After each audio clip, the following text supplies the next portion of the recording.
Welcome to ഹോംമേക്കേഴ്സ്. ഹോംമേക്കേഴ്സിന്റെ പുതിയൊരു വീഡിയോയിലേക്ക് എല്ലാവർക്കും സ്വാഗതം. ഇന്ന് നമ്മൾ ചെയ്യാൻ പോകുന്നത് വളരെ ടേസ്റ്റി ആയിട്ടുള്ള ഒരു റെസ്റ്റോറന്റ് സ്റ്റൈൽ പെപ്പർ ചിക്കൻ ആണ്. അപ്പോൾ നമ്മുടെ പെപ്പർ ചിക്കന് വേണ്ടിയിട്ട് ആദ്യം തന്നെ വേണ്ടത് നല്ലപോലെ കഴുകി വൃത്തിയാക്കിയ ചെറിയ ചിക്കൻ പീസസ് ആണ്. ദെൻ ഫസ്റ്റ് സ്റ്റെപ്പ് ഈ ചിക്കനെ മാരിനേറ്റ് ചെയ്യലാണ്. അതിനായി ആദ്യം തന്നെ നമുക്ക് കുറച്ച് കുരുമുളക് പൊടി ചേർത്ത് കൊടുക്കാം. ഞാനിവിടെ 2 ടേബിൾ സ്പൂൺ കുരുമുളക് പൊടിയാണ് ചേർത്ത് കൊടുക്കുന്നത്. പേര് പോലെ തന്നെ നമ്മുടെ കുരുമുളക് പൊടിയാണ് ഈ ഡിഷിന്റെ മെയിൻ ഹൈലൈറ്റ്. അതുകൊണ്ട് നമുക്കത് കുറച്ച് കൂടുതൽ തന്നെ ചേർക്കണം. ഇനി നമ്മൾക്ക് വേണ്ടത് മഞ്ഞൾപ്പൊടിയാണ്. വളരെ കുറച്ച് മാത്രം മഞ്ഞൾപ്പൊടി നമുക്ക് മതിയാവും. അതുകൊണ്ട് ഞാനിവിടെ 1/4 ടീസ്പൂൺ മഞ്ഞൾപ്പൊടിയാണ് എടുത്തിരിക്കുന്നത്. അടുത്തതായി ഇനി നമുക്ക് വേണ്ടത് ഉപ്പാണ്. നമുക്ക് ആവശ്യത്തിനുള്ള ഉപ്പ് ചേർത്ത് കൊടുക്കാം. ഉപ്പ് ചേർക്കുമ്പോൾ പ്രത്യേകം ശ്രദ്ധിക്കണം. ചിക്കനിലേക്ക് പിടിക്കാനുള്ള ഉപ്പ് മാത്രം ചേർക്കാവൂ.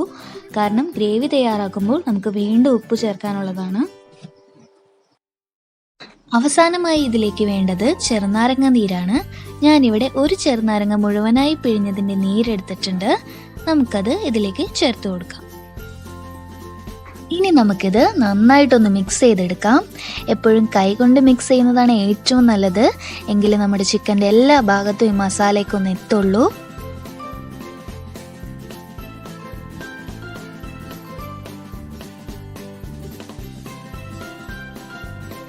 അപ്പം നമ്മുടെ ചിക്കനിലേക്ക് നല്ലോണം മസാല പുരട്ടി വെച്ചിട്ടുണ്ട്. ഇനി ഇത് ചിക്കനിലേക്ക് നന്നായിട്ടൊന്ന് പിടിക്കണം. അതിനു വേണ്ടിയിട്ട് നമുക്ക് 30 മിനിറ്റ് ഇതൊന്ന് റെസ്റ്റ് ചെയ്യാൻ വെക്കാം.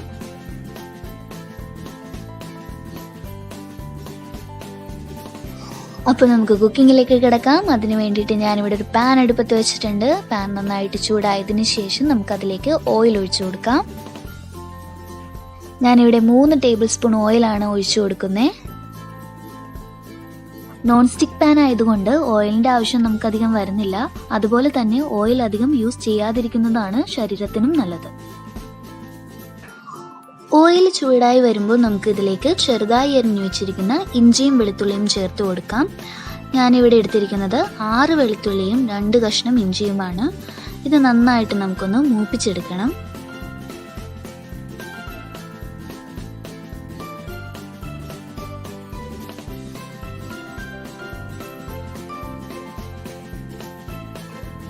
വെളുത്തുള്ളിയും ഇഞ്ചിയും ചെറുതായിട്ട് മൂത്ത് വരുമ്പോൾ നമുക്കിതിലേക്ക് ചെറിയ കഷ്ണങ്ങളായിട്ട് അരിഞ്ഞു വെച്ചിട്ടുള്ള സവാള ചേർത്ത് കൊടുക്കാം. ഞാനിവിടെ എടുത്തിരിക്കുന്നത് മീഡിയം സൈസിലുള്ള 3 സവാളയാണ്. സവാള അധികമായ നമ്മുടെ പെപ്പർ ചിക്കന് മധുരപ്പ് തോന്നാൻ ചാൻസ് ഉണ്ട്. അതുകൊണ്ട് സവാള അധികമാവാതെ ശ്രദ്ധിക്കണം. ഇനി നമുക്കിതിലേക്ക് ആവശ്യത്തിന് ഉപ്പ് ചേർത്ത് കൊടുക്കാം. എപ്പോഴും സവാള വഴറ്റുമ്പോൾ ഉപ്പ് ചേർത്ത് കൊടുത്താൽ സവാള പെട്ടെന്ന് വഴണ്ട് കിട്ടും. സവാള ഒരുവിധം വാടിയതിന് ശേഷം നമുക്കിതിലേക്ക് പൊടികൾ ചേർത്ത് കൊടുക്കാം. ഞാനിവിടെ 1 ടേബിൾ സ്പൂൺ മല്ലിപ്പൊടിയും 1 ടീസ്പൂൺ ഗരം മസാലയും ചേർത്ത് കൊടുക്കുന്നുണ്ട്. ഇതിന് നന്നായിട്ട് നമുക്ക് മിക്സ് ചെയ്ത് കൊടുക്കാം. അപ്പോൾ എരിവിന് വേണ്ടിയിട്ട് നമ്മൾ പച്ചമുളകോ മുളക് പൊടിയോ ഒന്നും തന്നെ ചേർത്ത് കൊടുക്കുന്നില്ല. ആകെ നമ്മൾ കുരുമുളക് പൊടി മാത്രമാണ് ഇതിൽ യൂസ് ചെയ്യുന്നത്.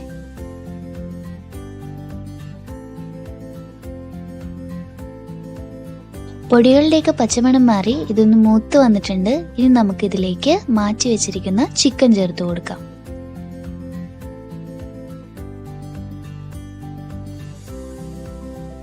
അപ്പോൾ ഈ മസാല ചിക്കൻ്റെ എല്ലാ ഭാഗത്തും എത്തുന്നവരെ നമുക്കൊന്ന് ഇളക്കി കൊടുക്കാം.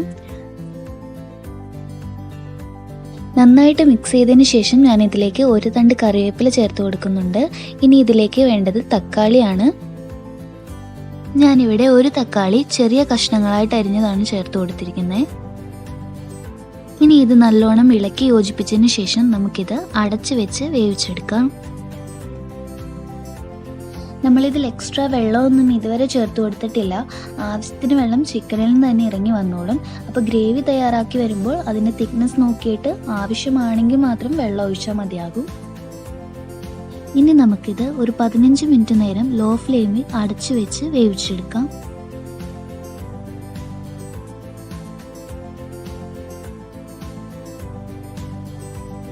അപ്പോൾ നമ്മൾ നേരത്തെ പറഞ്ഞ പോലെ ചിക്കനിൽ നിന്ന് വെള്ളമൊക്കെ ഇറങ്ങി വന്നിട്ടുണ്ട്. നമുക്കിത് വേവിച്ചെടുക്കാൻ കുറച്ചുകൂടി വെള്ളം ആവശ്യമുള്ളതുകൊണ്ട് ഞാനിവിടെ ഒരു 1/2 കപ്പ് വെള്ളം കൂടി ചേർത്ത്